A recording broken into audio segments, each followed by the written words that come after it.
Segunda série do ensino médio, aula de número 30, Formação da República, População e Sociedades brasileiras. Na aula anterior, nós vimos o nascimento da República, o golpe da República, nós vimos que não foi um movimento de transformação, foi um movimento mais de tomada de poder de uma elite que já tinha poder relativo, mas aí passou a ter o poder de fato. E essa elite é a elite agrária. No primeiro momento, a gente teve um governo militar, foi um governo com 2 presidentes, né, já que o Marechal Deodoro abdicou, né, renunciou, e assumiu o seu vice, o Marechal Floriano Peixoto. Apesar de serem os 2 militares, eles tinham tendências diferentes, eram de grupos políticos diferentes, foram eleitos em chapas diferentes, já que naquela época, vou repetir para vocês, havia a eleição para presidente e a eleição para vice, né? Não era como é hoje, onde você elege uma chapa, você vota na chapa e pronto.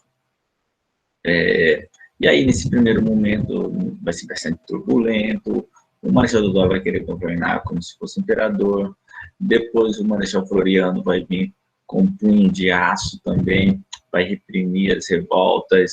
Então, o nascedouro da República não foi tão tranquilo assim, não.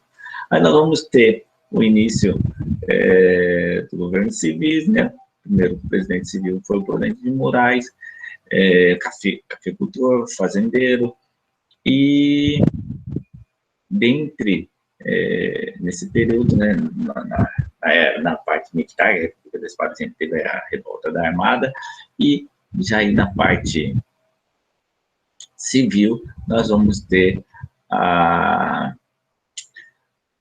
Guerra de Canudos, né, que foi aquele movimento messiânico de produtores rurais lá do Agreste, né, sertanejos, que fizeram uma sociedade alternativa, né, messiânicos, por quê? Porque eles esperavam a volta de Dom Sebastião, rei de Portugal, e eram monarquistas, né, seguindo as ideias de Antônio Conselheiro.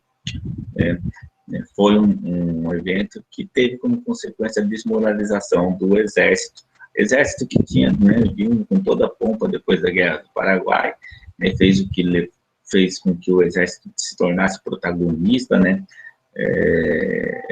com a abolição da escravidão, com o golpe da República, mas aí, nesse início da República, o exército acaba sendo desmoralizado nessa guerra aí de Canudos. E aí o exército acaba se afastando do governo e voltando para os quartéis. Por volta de 1900, a população brasileira apresentava crescimento acelerado, fruto da elevada taxa de natalidade e da entrada expressiva de imigrantes. Isso aqui nós vimos na nossa aula de geografia, os movimentos migratórios, né? Então, aqui a gente tinha um crescimento vegetativo alto e também o crescimento a partir das imigrações. Nessa época, nascia muita gente e morria muita gente, mas nascia-se muito mais, então o crescimento vegetativo era muito alto. Hoje, temos poucos nascimentos e pouca mortalidade, e o crescimento vegetativo acaba sendo baixo, mas não deixa de crescer, continua crescendo. Mas naquela época, né, então, havia um acelerado crescimento, e vale ressaltar essa parte dos imigrantes, que são já imigrantes europeus, né, que estão vindo, porque a Europa está bastante turbulenta, está faltando emprego lá, está faltando terra, eles vêm para cá para substituir a mão de obra escrava dos escravos, né, já que em 1889 havia sido abolida a escravidão, e os fazendeiros tiveram como atitude de não contratar essa mão de obra escrava como mão de obra assalariada, né? Só servia a mão de obra do africano só servia se fosse escravo, não servia para contratar para mão de obra assalariada. Então, aqui, para muitos escravos, a abolição da escravidão foi um terror, né? Porque eles foram abandonados ao léu. E aí começa, né, a vinda desses imigrantes, principalmente para a região sul do país. E tudo isso também faz parte de uma política de tentar embranquecer a sociedade brasileira, né? Eles acreditavam que, trazendo mais imigrantes europeus, eles iam fazer com que a sociedade brasileira fosse majoritariamente branca. Então, aí no início da República, a gente tem um acelerado crescimento demográfico. Essa população era majoritariamente rural, mas o crescimento das cidades era mais acelerado, o que caracterizou um rápido processo de urbanização. Então, é a partir daí que o Brasil vai começar a deixar de ser um país majoritariamente rural para se tornar um país urbano. Hoje, o país é completamente urbano, completamente não, majoritariamente urbano, sendo que pequena parte da população vive no campo, exatamente por causa desses fluxos migratórios, por causa da falta de emprego no campo, fruto da mecanização das lavouras, da automação das lavouras, e aí, então, por causa da grande propriedade também, que se tivesse a propriedade, pequena propriedade, né, as famílias poderiam viver no campo, falta de investimento na agricultura familiar, que faz com que as pessoas abandonem o campo e venham morar nas cidades, aumentando os bolsões de pobreza na cidade, como as favelas, os cortiços, e também aqueles conjuntos habitacionais que são construídos bem longe do centro da cidade. Parece que de propósito pelos governos para deixar a população mais pobre bem longe do centro das cidades, né? Causando todos aqueles problemas de deslocamento que as pessoas sofrem nos grandes centros urbanos, andando aí 3, 4, 5 horas de ônibus, metrô, trem por dia. Os habitantes das cidades formavam um conjunto heterogêneo, incluindo membros das elites agrárias, comerciantes, empregados do setor de serviços, ex-escravos, imigrantes recém-chegados e população vindas do campo.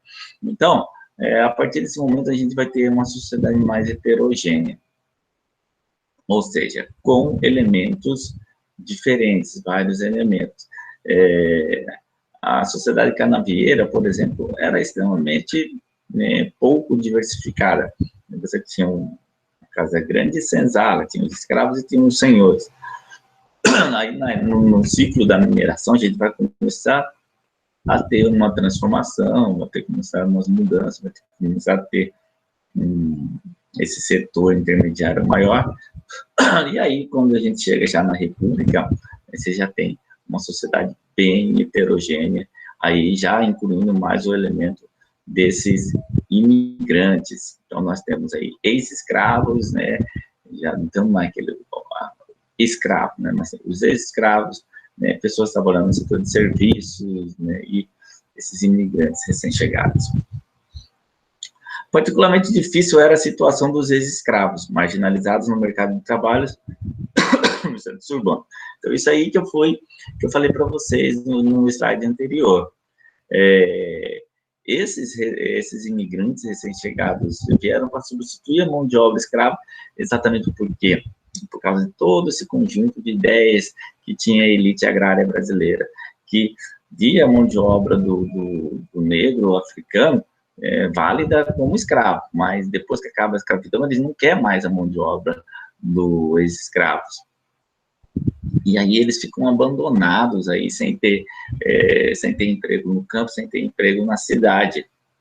E como eu disse, a abolição da escravidão se tornou um grande problema na vida deles, né? Porque pelo menos quando eram escravos, eles tinham que comer, tinham um teto para dormir, mesmo que seja ali a senzala, né? E muitos escravos nesse período, né, voltavam até para as fazendas pedindo para voltar a ser escravo, mas não podia.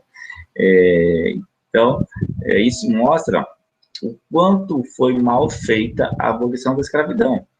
A abolição da escravidão deveria ser acompanhada de um conjunto de medidas, né, que inserisse esses escravos na sociedade, os formassem, né, para que eles não sofressem o que eles sofreram. Né, medidas que vão sendo tomadas agora, né, com as bolsas, né, os incentivos para que eles entrem na universidade, tudo mais, e inclusive uma elite e até uma classe média, né, vem combatendo isso porque não sabe o que foi escravidão, não sabe o que eles sofreram nesse processo de abolição tardio e mal feito, que foi a abolição da escravidão. Em 1910 foi criado o SPI, né? Às vezes você até esquece que tem um índio ali, né? Nós falamos ali, tem os imigrantes, tem os ex-escravos, tem o branco, a elite agrária, né? E esquece do índio, né? O índio está presente e faz parte da sociedade brasileira. Em 1910 foi criado o SPI, que é o Serviço de Proteção ao Índio, que também foi o maior balela para os índios, que afastava propostas mais violentas para lidar com a população indígena. O SPI, porém, teve sua atuação marcada pela paternalismo, por objetivos práticos, como garantir acesso à mão de obra indígena de baixo custo e garantir a ocupação de áreas fronteiriças, buscando criar a identificação do índio como brasileiro. Então, o SPI, em vez de proteger o índio, iniciou um processo de destruição, né, da cultura indígena, nessa ideia aí que o ex-ministro da Educação tinha aí, né, de que não existe povos indígenas, que tudo é brasileiro, né? Você não pode impor a um povo que estava aqui muito antes daqueles que chegaram aqui, impor que não, você não é mais índio, você é brasileiro, e tudo isso que você acredita não existe mais, você vai ter que acreditar no que a maioria acredita, né? E o SPI acabou fazendo isso, né, porque ia destruindo a cultura do índio, né, para colocar aquela ideia de que ele era brasileiro. E a gente sabe que a nação é algo que é imposto pelo Estado. Ninguém nasce nacional de coisa alguma. A sua nacionalidade não está no seu sangue. Então, a nação é algo inventado, construído, é imposto, é colocado na cabeça da pessoa por aqueles que têm poder. E o SPI se prestou a isso, né, de incorporar a nacionalidade brasileira, mas só prejudicando a vida do indígena e também aproveitando da mão de obra indígena, pagando barato, pagando pouco pela mão de obra indígena. O projeto modernizador da República teve grande impacto na sociedade brasileira, desenvolvendo projetos ambiciosos que afetavam diretamente a população. Um dos principais exemplos foi o projeto de modernização do Rio de Janeiro, que visava dar ao Brasil uma capital moderna, inspirada nos mais avançados projetos urbanísticos e arquitetônicos da Europa. Então, o Brasil, durante a colonização, durante o ciclo aí da mineração, ele foi crescendo de forma desorganizada. E aí, quando chegou aí a República, os governantes queriam, né, dar uma nova cara para a capital do Brasil, que era o Rio de Janeiro. E aí iniciaram uma série de obras de abertura de avenidas, de destruição de cortiços, né, que eu falei para vocês, muita gente morava em cortiços, né, a gente já tem uma sociedade urbanizada e sendo urbanizada de forma irregular, sem planejamento. Então, os cortiços eram aplicações imundas, né, e aí, naquela ideia de maquiar o centro da cidade e mandar esses pobres para bem longe. Então, eles iam despejando famílias para construir avenidas largas, bonitas, naquela tentativa de maquiar o centro da cidade e não melhorar a vida dos pobres, mas sim só mandar eles para mais longe, né? Vai ser pobre em outro lugar, vai ser pobre bem longe, né? Não é. Então, a ideia não é melhorar a vida do cidadão, mas sim criar uma atmosfera de que a cidade está bonita, está tranquila. Foi o que eu falei para vocês em uma outra aula sobre,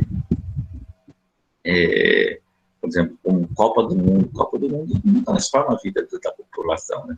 Eles dão uma maquiada, né, no centro da cidade, onde vai passar o turista, e o pobre, né, colocado lá para bem longe. A modernização do Rio de Janeiro derrubou cortiços, habitações populares precárias no centro da cidade e substituiu por modernos edifícios, avenidas e monumentos. Outra ação considerada moderna foi a lei que instituía a vacinação obrigatória contra a varíola. Essa vacinação vai dar pano para manga, né? Por quê? Porque a vacinação não era bem como era hoje, quando o pessoal vai lá, né, tem lá a figura do Zé Gotinha, a pessoa vai lá. Se bem que está havendo uma transformação nessa ideia de vacina, porque tem os negacionistas aí, né, as pessoas irracionais que pregam que não se deve vacinar. Mas naquele período era um outro motivo, né? Havia muita falta de informação e as pessoas acreditavam que a vacina era para exterminar os pobres, né? Então, lógico, eles acabavam não aceitando a vacinação, e a vacinação acabou sendo, deixando de ser uma coisa sanitária para ser caso de polícia, né? Porque aí o agente lá da saúde que ia vacinar ia acompanhado de policial, porque as pessoas, né, não aceitavam, né? E ele tornou obrigatória a vacinação. Hoje é dever vacinar, né? Dever vacinar. Se você não vacinar os seus filhos, você perde uma série de direitos. Por exemplo, quem é beneficiário do Bolsa Família pode perder o benefício, né? Uma série de coisas que faz com que a pessoa, né, vá e vacine, né? Mas não é um caso de polícia, né? Por exemplo, nós temos campanhas aí para vacinação que não atinge a meta e, né, não vai com a polícia atrás dessas pessoas. Mas naquela época era assim, né? E, né, foi daí que nasceu a chamada revolta da vacina, porque esses agentes da vacinação, com os policiais, eram recebidos com vassouradas, paneladas, né? Sem contar que as mulheres, né, não deixavam um homem entrar na sua casa sem que o seu marido estivesse presente, né? Fazia parte da cultura, da ética e da moral daquele período. O objetivo era higienizar a capital em campanha conjunta contra a proliferação de ratos e mosquitos e transmissores de malária e peste bubônica. Inclusive, tem uma curiosidade sobre a tentativa de exterminar os ratos, né? O governo tentou usar, né, da criatividade, falar, ó, vamos comprar rato que o pessoal mesmo vai sair atrás dos ratos aí, vamos aprisionar os ratos e a gente vai poder acabar com essa infestação rapidamente. Porém, aconteceu o contrário, né? As pessoas começaram a criar ratos nos seus quintais, hein? Porque era uma fonte de renda, né? Então, aí, né, o tiro saiu pela culatra, foi um tiro no pé, porque em vez de diminuir a população de ratos, ela começou a aumentar. Começaram a surgir fazendeiros de ratos aí. O caráter violento e excludente das reformas modernizadoras do Rio de Janeiro resultou na Revolta Popular de 1904, também conhecida como Revolta da Vacina, que eu já havia citado para vocês. Então, essa aula fica por aqui, né? Espero que tenham compreendido como estava a sociedade brasileira nos primeiros anos da República.